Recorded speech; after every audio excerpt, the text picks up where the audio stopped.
Hello, everybody. I am SS Coulter, otherwise known as Shannon Sue Coulter.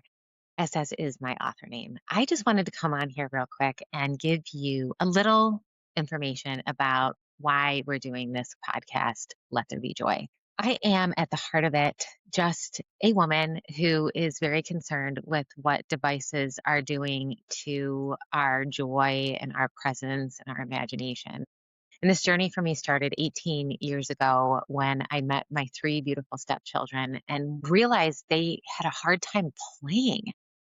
And this was even before the smartphone. But I started doing research about it, and they had an inkling back then that it was the sticky websites that kids did back then. Many of you may have done them. It was like Toontown and Club Penguin. Club Penguin is like my nemesis. But they were really having a hard time playing. So I set on this long journey to create tools for parents and for myself, really, to help compete with technology and really help our kids rebuild their imagination muscles. That is a long story. I'm not going to spend time on it. You'll learn it if you get to know me. But as I started back into this more after 2020 came in and completely ruined how we were doing, I started going and talking on other people's podcasts, and people kept asking me, what are you going to do for adults? And I didn't really know what to do. But the more I thought about it, the more I realized, gosh, I'm having a hard time with this too. I'm really have a hard time putting my phone down, not as happy. And the more I talked to other people, they were having the same experience. And our kids are even worse because now there's the smartphone, there's the iPads, the whole thing. The other thing I realized is my kids are adults now, and what I did with them has worked. And I still wanted to tell other people how to do it with their kids.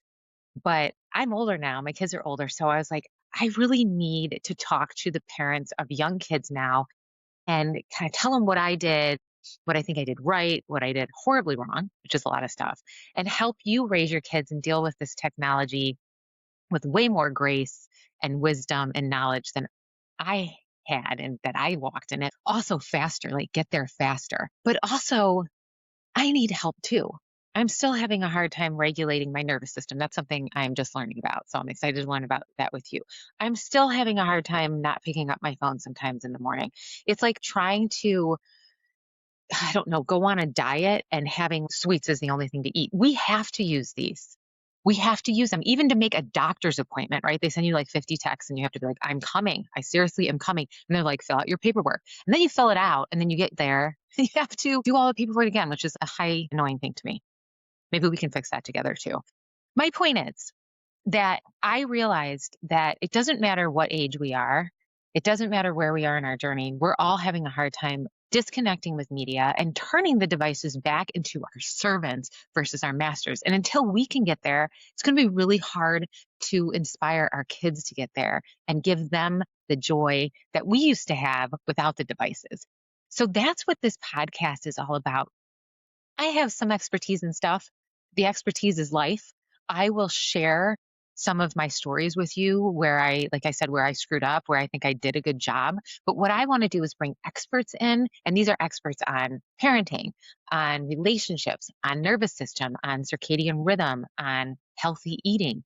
And I want to ask them and soak in knowledge from them that can be helpful for all of us. I also, though, wanted to make it really practical because what annoys me a lot is when I watch something and they're just waxing philosophical and I'm like, yeah, so like, what do I do? They just keep repeating the thing. And I'm like, so how do I apply that to my life? So what I'm asking all my guests is to come on and give us 3 practical tips. 1, 2, 3. Give us practical tips. Tell us how to use them. And then we can go apply these things to life.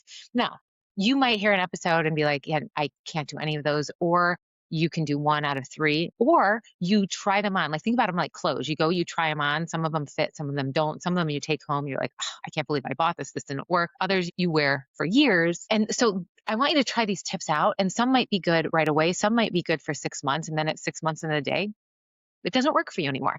Life is all trial and error. And that's what we're going to do together. And I'm making this a half-hour show so you can watch it on 2-point speed and get it done with it in 15 minutes. And I only am thinking I'm going to do it once a week because my whole point is to get us off these screens and back into life. So I don't want to be like, come spend an hour with me a day and waste your day away. No, half an hour once a week.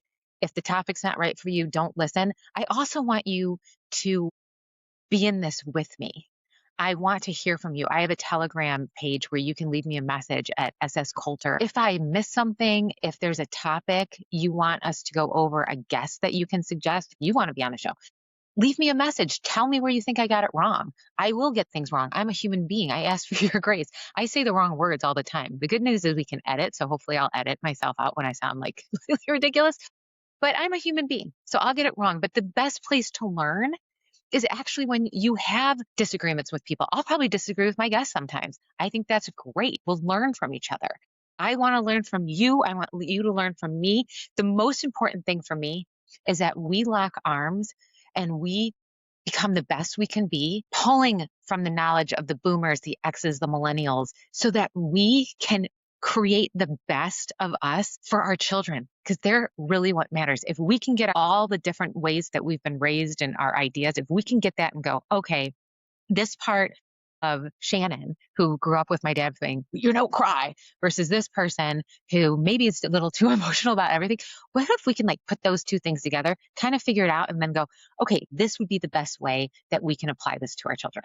So that's my idea with this. This is a community, and my goal is to really be the best we can so that we are the best for our children.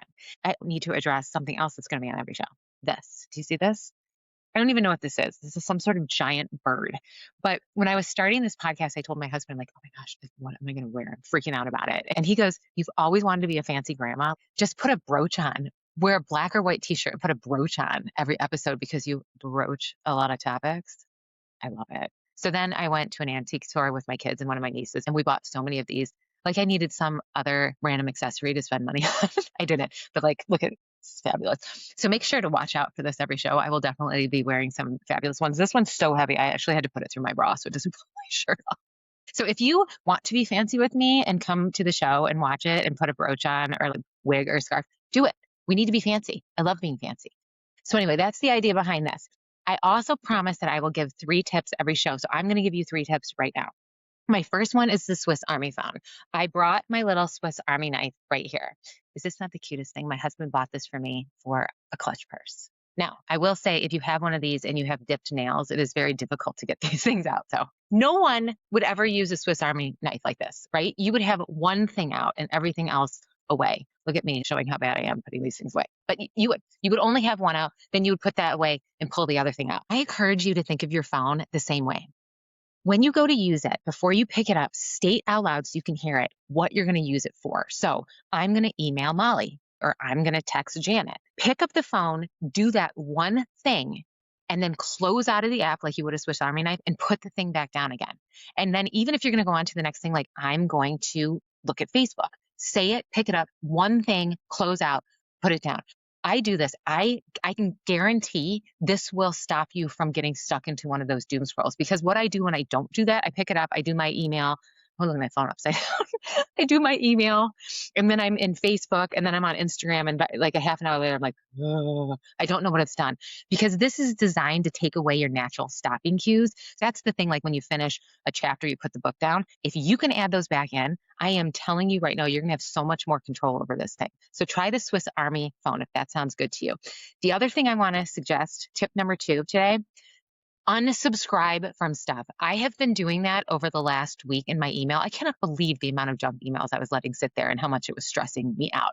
So I just take a few extra seconds and I've been unsubscribing. And sometimes I get really mad because I unsubscribe and the thing comes back up. And then you can just put that into your junk mail because will go against them for not having a good unsubscribe thing, just so you know. But take a few seconds, unsubscribe.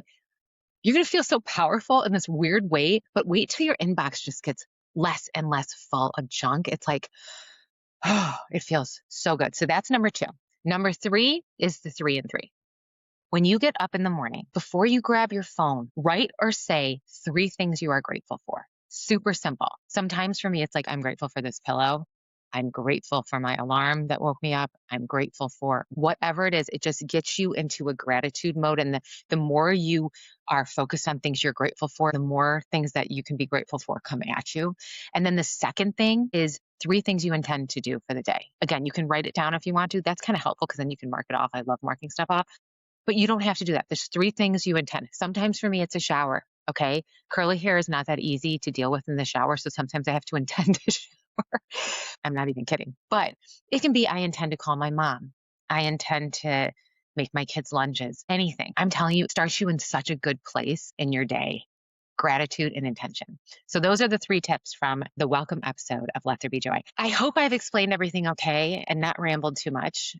I really hope you will join me. I hope I'll hear from you on Telegram when you have suggestions or you've tried something that works. Oh, and every episode will include a Joy PDF where we will give you the 3 tips that our guest has shared with us and some of their awesome insights so that you can go out if you don't have time to watch the episode and just download that PDF and have it with you. Because the most important thing for me is to bring joy back into your life. The tagline of the show is to build a life you don't want to escape from. And that's into your phone, into anything that you're doing that is taking you out of this beautiful life because you're not happy. So, with that, thank you for joining me, hopefully getting to know me and why we're doing this a little bit better. And I want you to always remember that you are so loved. You have an extraordinary purpose to fulfill in this life. And this is the day the Lord has made. So let us rejoice and be glad in it. Let there be joy. Bye for now.